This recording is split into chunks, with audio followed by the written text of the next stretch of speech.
ಭೀಮನ ಮಹಾಸತಿಯಾಗಿ ಮಹಾರಕ್ಕಸರನ್ನ ಸದೆ ಪಡೆದು ಜಗತ್ ಕಲ್ಯಾಣವನ್ನ ಮಾಡಿದಂತೆ ಇಂದಿನ ಕಲಿಯುಗದ ರಕ್ಕಸರನ್ನ ಸದೆ ಪಡೆಯಲು ಮತ್ತೊಮ್ಮೆ ಅವತರಿಸಿ ಬಾರಪ್ಪ ತಾಯಿ, ಮತ್ತೊಮ್ಮೆ ಅವತರಿಸಿ ಬಾ. ನಿತ್ಯವೂ ಭೂತಾಯಿಯ ಸೇವೆಯಿಂದ ಮಾಡುತ್ತಿರುವ ನಾವು ನಿನ್ನ ಭೂ ಒಡಲಿನ ಮಕ್ಕಳ ಬಾ. ಈ ಮಕ್ಕಳನ್ನ ಉದ್ಧರಿಸು ಬಾ ತಾಯಿ, ಉದ್ಧರಿಸು.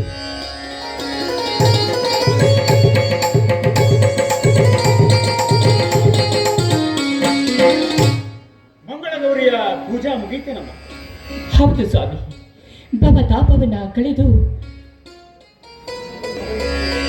ದುಷ್ಟರನ್ನ ಸಂಹರಿಸುವ ಭವತಾರಣಿಯ ಪೂಜೆಯನ್ನ ಮುಗಿಸಿ ನಿಮಗಾಗಿ ನಿಮ್ಮ ದಾರಿಯನ್ನ ಕಾಯ್ತಾ ಇದ್ದೀನಿ. ಬನ್ನಿ, ನಮಸ್ಕಾರವನ್ನ ಮೊದಲು ಮಾಡಿ, ಆಮೇಲೆ ಪ್ರಸಾದವನ್ನ ತೆಗೆದುಕೊಳ್ಳೋಣ.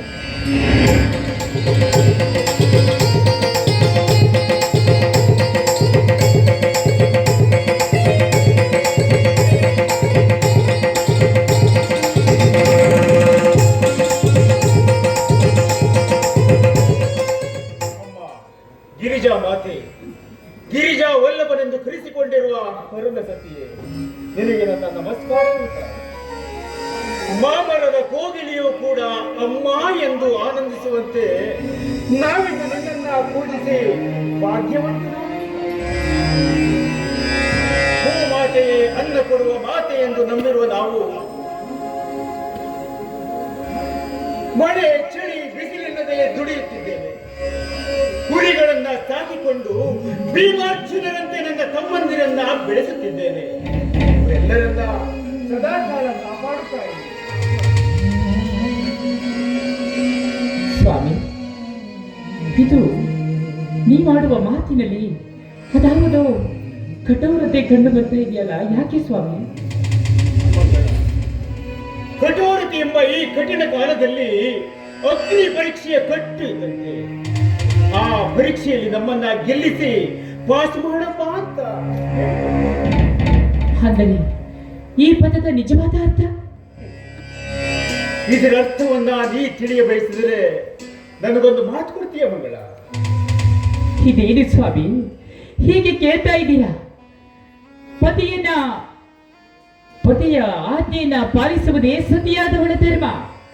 ಅದು ನಿಜವಾದ ಹೆಣ್ಣಿನ ಧರ್ಮ ಕೂಡ. ವಚನ ಶಾಸ್ತ್ರದಲ್ಲಿ ಹೇಳಿರುವಂತೆ ಪತಿಯ ಆಜ್ಞೆಯನ್ನ ಪಾಲಿಸಿದ ಸತಿ 108 ವ್ರತವ ಮಾಡಿದರೆ ಏನು ಫಲ ಎನ್ನುವಂತೆ ಸತಿಯಾದವಳು ಪತಿಯ ಆಜ್ಞೆಯನ್ನ ಯಾವತ್ತೂ ಪರಿಪಾಲಿಸಬೇಕು. ಹೇಳಿ ಸ್ವಾಮಿ, ನಿಮ್ಮದು ಅದಾವ ಮಾತು ಅಂತ. ನಿಮ್ಮ ಪಾದ ಸಾಕ್ಷಿಯಾಗಿ ನಾನು ಅದನ್ನ ನಡೆಸಿಕೊಡ್ತೀನಿ. ಮೆಚ್ಚಿದೆ ಈ ನಿನ್ನ ಮಾತಿಗೆ. ಈ ನಿನ್ನ ಮಾತಿನಿಂದ ನನ್ನ ಅಜ್ಞಾನದ ಕಣ್ಣನ್ನ ತೆರೆಸಿಬಿಟ್ಟಿ, ನನ್ನ ಹೃದಯದ ಬಡಿತವನ್ನ ಬದಲಾಯಿಸಿಬಿಟ್ಟಿ. ನೆಟ್ಟಸಿನಲ್ಲಿ ಸುಟ್ಟು ಧೂಮ್ರ ಕಣವಾಗಿ ಹೊರ ಹೋಗುವ ಉಸಿರಿನ ಪ್ರತಿ ಕಣಗಳು ರಾಮಬಾಣವಾಗಿ ಪ್ರಜ್ವಲಿಸುವಂತೆ ಈ ನನ್ನ ಮನೆ ರಾಮರಾಜ್ಯದ ಗೂಡಾಯಿತು. ಆದರೆ ನನ್ನ ತಮ್ಮ ವೀರ ಸ್ವಾಮಿ, ಅದೇನು ಆದರೆ ನನ್ನ ತಮ್ಮ ಬೀರ ಅಂತ ನಿಮ್ಮ ಮಾತಿನ ಅರ್ಥಕ್ಕೆ ನಿಲ್ಲಿಸ್ಬಿಟ್ರಲ್ಲ? ಹೌದು ಮಗ, ನನ್ನ ತಾಯಿ, ಅವನ ತಾಯಿ, ಅಕ್ಕ ತಂಗಿಯರು, ಗಂಡನಿಲ್ಲದ ನನ್ನ ಚಿಕ್ಕಮ್ಮ ಅನಾರೋಗ್ಯದಿಂದ ಸಾಯುವ ಮುನ್ನ ಬೀರನೆಂಬ ಕೂಸನ್ನ ನನ್ನ ಕೈಗೆ ಒಪ್ಪಿಸಿ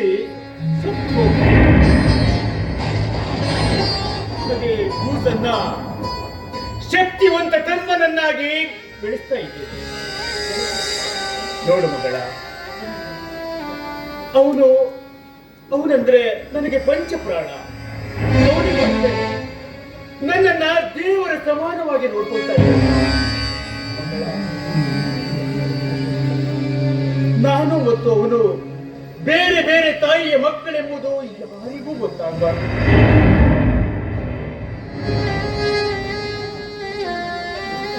ನೀನು ಆ ನನ್ನ ತಮ್ಮನನ್ನ ನಿನ್ನ ಸ್ವಂತ ಮಗನಂತೆ ನೋಡ್ಕೊಳ್ಬೇಕು. ಇದೇ ನನ್ನ ಆಸೆ. ಅನಾಥ ನಿಮ್ಮ ಶಬ್ದ ನಿನ್ನಿಂದಲೂ ಕೂಡ ಬರಬಾರ್ದು. ಚೆನ್ನಾಗಿ ನೋಡ್ಕೊಳ್ತೀಯ. ಇದೇನು ಸ್ವಾಮಿ ಈ ರೀತಿಯಾಗಿ ಮಾತನಾಡ್ತಾ ಇದ್ದೀರಾ? ನನ್ನ ಮೈದುನ ಬೀರ, ಶಕ್ತಿಯಲ್ಲಿ ಭೀಮ, ಯುಕ್ತಿಯಲ್ಲಿ ಶ್ರೀಕೃಷ್ಣ ಸತ್ಯದಲ್ಲಿ ಧರ್ಮರಾಜನಂತೆ. ಅವನು ಯಾವತ್ತೂ ಅನಾಥನಲ್ಲ ಸ್ವಾಮಿ, ಅನಾಥನಲ್ಲ. ಅವನು ನನ್ನ ಸ್ವಂತ ಮಗ. ನೀವು ಹೇಳಿದ ಈ ಮಾತಿನ ಕ್ಷಣದಿಂದ ನನ್ನ ಸ್ವಂತ ಮಗನಂತೆ ಆತನನ್ನ ಸಾಕ್ತೀನಿ. ಇದು ಇದು ನನ್ನ ರಾಮವಚನ ಸ್ವಾಮಿ, ರಾಮವಚನ. ಮೆಚ್ಚಿದೆ ಮಂಗಳ, ಮೆಚ್ಚಿದೆ ನಿನ್ನ ಬುದ್ಧಿಶಕ್ತಿ. ಹುಚ್ಚನಾಗಿ ಮುಚ್ಚಿಕೊಂಡಿರುವ ನನ್ನ ಕಣ್ಣನ್ನ ತೆರೆಸಿಬಿಟ್ಟಿದ್ಯಾ. ಮೆಚ್ಚಿದೆ ಮಂಗಳ, ಮೆಚ್ಚಿದೆ. ಈ ಸಂತೋಷದ ಸಮಯದಲ್ಲಿ ನವಿಲಿನಂತೆ ಬಿರಿಬಿಚ್ಚಿ ಒಂದು ಹಾಡನ್ನು ಹಾಡ್ತೀಯ. ಏನ್ರಿ ನೀವು?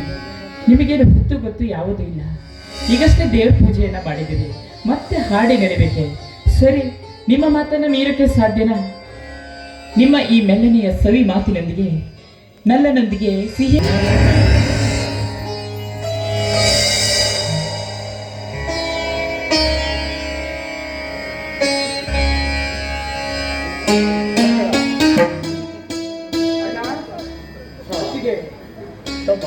ವೀರ, ಹುರಿಯಟ್ಟಿಯಿಂದ ಹೀಗೆ ಬಂದಿರಪ್ಪ.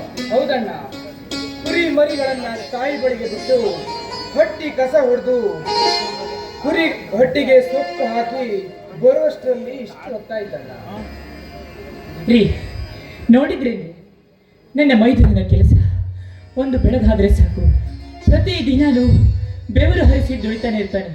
ಅದು ನೋಡಿ ಎಷ್ಟು ಸೊರಗು ಹೋಗಿದ್ದಾನಂತ. ಮೈದುನ, ಬೇಗ ಹೋಗಿ ಮುಖ ತೊಳ್ಕೊಂಡ. ಇನ್ನು ಈ ಹೊತ್ತಿಗೆ ನನ್ನ ಕೈಯಾರೆ ಸಿಹಿಯಾದ ಉಪ್ಪಿಟ್ಟನ್ನ ಮಾಡಿದ್ದೀನಿ, ಉಪ್ಪಿಟ್ಟು ತಿನ್ನುವಂತೆ. ಈ ವೀರನಿಗೆ ಚಹಾ ಏನಮ್ಮ? ನನ್ನ ಹೆತ್ತ ತಂದೆ ತಾಯಿ ಅಂತಿರುವ ನಿಮ್ಮಿಬ್ಬರ ಕೈ ತುತ್ತಿನಿಂದ ಈ ಕೆಚ್ಚನ್ನು ಬೆಳೆಸಿಕೊಂಡಿರುವ ಈ ವೀರ ಈಗಾಗಲೇ ಒಂದು ತಂಬಿಗೆ ಹಾಲು, ಒಂದು ಬೋಗಣಿ ಜೋಳದ ನುಚ್ಚಿನ ಉಂಡೆ ಬಂದಿದ್ದಾನಮ್ಮ. ಅತ್ತಿಗೆ, ಅಂದ ಹಾಗೆ ನಾನಂದ್ರೆ ನಿಮ್ಗೆ ತುಂಬಾ ಪ್ರೀತಿ ಅಲ್ವೇ? ವೀರ, ಇವತ್ತ್ಯಾಕೋ ಹೀಗೆ ಕೇಳ್ತಾ ಇದ್ದೀಯಾ? ನೀನಂದ್ರೆ ನಮ್ಗೆ ಪಂಚ ಪ್ರಾಣ ಅಲ್ವೇನೋ? ಗೊತ್ತಣ್ಣ, ಆಗಲೇ ಕೇಳಿಸ್ಕೊಂಡೆ.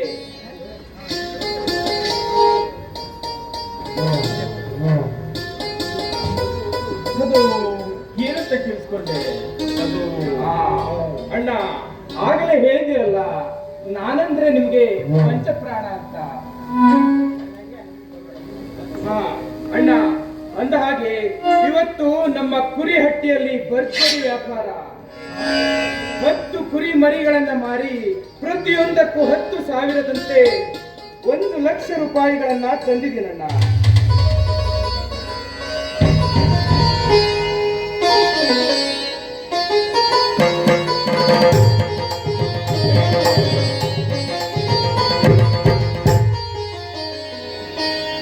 ಎಂತ ಸಾಧನೆ ನಿನ್ನ ಈ ದುಡಿಮೆಯನ್ನ ನಾನು ಎಷ್ಟು ಬಣ್ಣಿಸಿದರೂ ಹೇಳಬಹುದು. ನಮ್ಮ ಸಂಸಾರ ನಡೆಯುವುದೇ ಈ ನಿನ್ನ ಕುರಿಮರಿಗಳಿಂದ. ನಾನು ಎಷ್ಟೋ ಬಾರಿ ಹೊಲವನ್ನ ಬಿತ್ತಿ ಬೆಳೆದರೂ 7 ವರ್ಷದಿಂದ ಅತಿವೃಷ್ಟಿ ಮಳೆಯಿಂದಾಗಿ ಬೆಳೆಯೇ ನಾಶವಾಗಿ ಈ ನೇಗಿಲ ಯೋಗಿ ನೀರು ದುಡಿದು ತಂದದ್ದನ್ನ ತಿಂದು ತೇಗುವ ಭೋಗಿಯಾಗಿದ್ದಾನೆ. ಭೋಗಿಯಾಗಿದ್ದಾನೆ. ನಾನಿರುವುದು ಈ ವರ್ಷವಂತೂ ಮಳೆ ಇಲ್ಲದೆ ಬೆಳೆಯೇ ಇಲ್ಲ.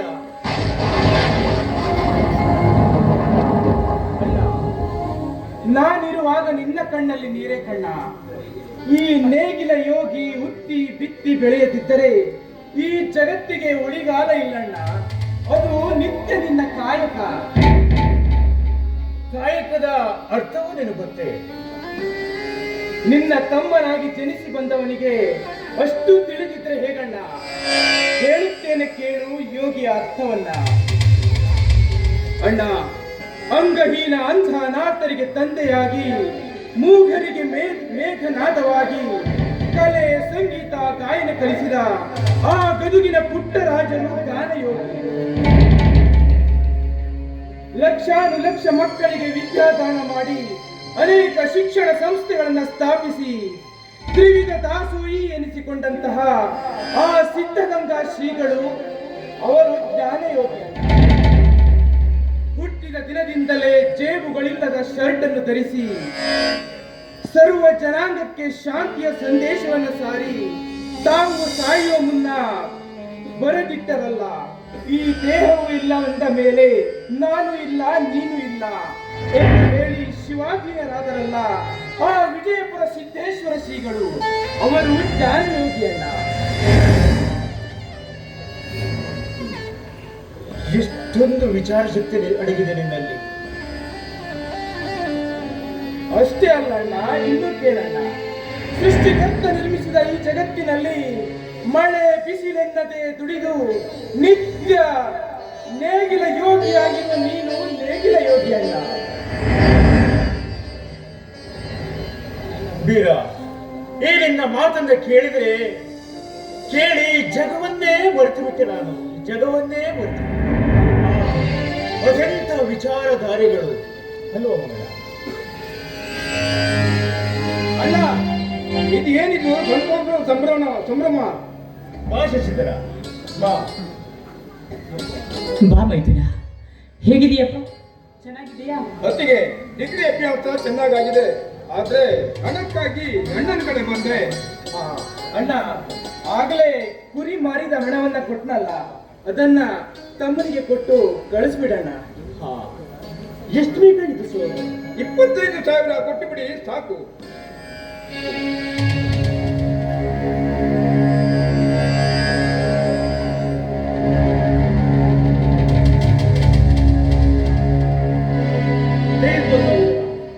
ಹಣವೆಂದ ಮೇಲೆ ಹಿಡಿತದಿಂದಿರಬೇಕು. ನೋಡಪ್ಪ ಶಶಿಧರ, ನಾನು ನಿಮ್ಮಣ್ಣ ಶಾಲೆಯನ್ನೇ ಕಲಿಯದ ಅವಿದ್ಯಾವಂತರು. ಆದ್ರೆ ನೀನು ಮಾತ್ರ ಆ ರೀತಿ ಆಗ್ಬಾರ್ದು. ಚಿಕ್ಕಂದಿನಿಂದ ಪೊಲೀಸ್ ಇನ್ಸ್ಪೆಕ್ಟರ್ ಆಗ್ಬೇಕೆನ್ನೋ ಗುರಿ ಇಟ್ಕೊಂಡಿರೋ ನೀನು ಚೆನ್ನಾಗಿ ಓದಿ ಈ ಸಮಾಜಕ್ಕೆ ಒಳ್ಳೆ ನಿಷ್ಠಾವಂತ ಅಧಿಕಾರಿ ಆಗ್ಬೇಕು. ಹೌದು ವೀರ, ಅದರಂತೆ ನಿಮ್ಮ ಈ ಅಣ್ಣ ತಮ್ಮಂದಿರ ಜೋಡಿ ಯಾವಾಗಲೂ ನಗ್ನಗ್ತಾ ಇರ್ಬೇಕು, ಜೇನಿನ ಗೂಡಿನಂತಿರ್ಬೇಕು ಅಲ್ವಾ ಮಗನ? ನಿಜ ಸ್ವಾಮಿ, ಇವತ್ತು ಈ ನಮ್ಮ ಸಂಸಾರವನ್ನು ನೋಡ್ತಾ ಇದ್ರೆ ನನಗೆ ಎಷ್ಟು ಆನಂದ ಆಗ್ತಾ ಇದೆ ಗೊತ್ತಾ? ನಮ್ಮ ಈ ಜೇನು ಗೂಡಿನಂತ ಸಂಸಾರಕ್ಕೆ ಸಮಾಜದಿಂದ ಅದಾವ ಕಲ್ಲೇಟುಗಳು ಬೀಳದಂತೆ ನಾವೆಲ್ಲರೂ ಎಚ್ಚರ ವಹಿಸೋಣ ಸ್ವಾಮಿ.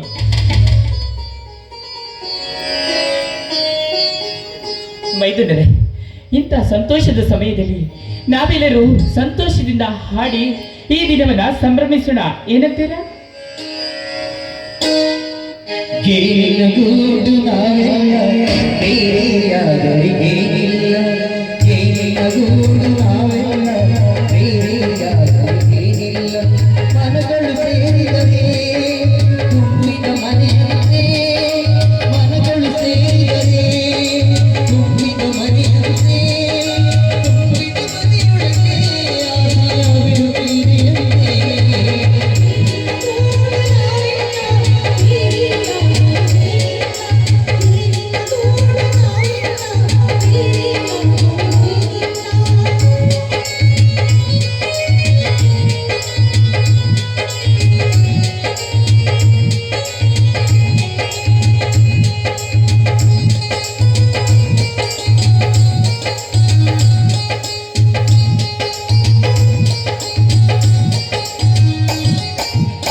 ಮನಗಳು ಸೇರಿದರೆ ತುಂಬಿದ ಮನೆಯಂತೆ, ಮನಗಳು ಸೇರಿದರೆ ತುಂಬಿದ ಮನೆಯಂತೆ, ತುಂಬಿದ ಮನೆಯೊಳಗೆ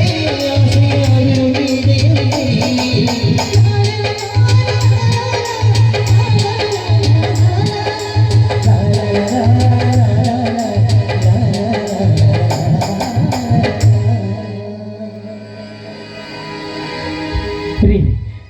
ಮೈದಿನರು ತುಂಬಾ ಹಸ್ಕೊಂಡು ಬಂದಿದ್ದಾರೆ ಅಂತ ಕಾಣುತ್ತೆ. ಸಿಹಿಯಾದ ಅಡಿಗೆ ಮಾಡಿದ್ದೀನಿ, ಊಟ ಬಡಿಸ್ತೀನಿ, ಬನ್ನಿ.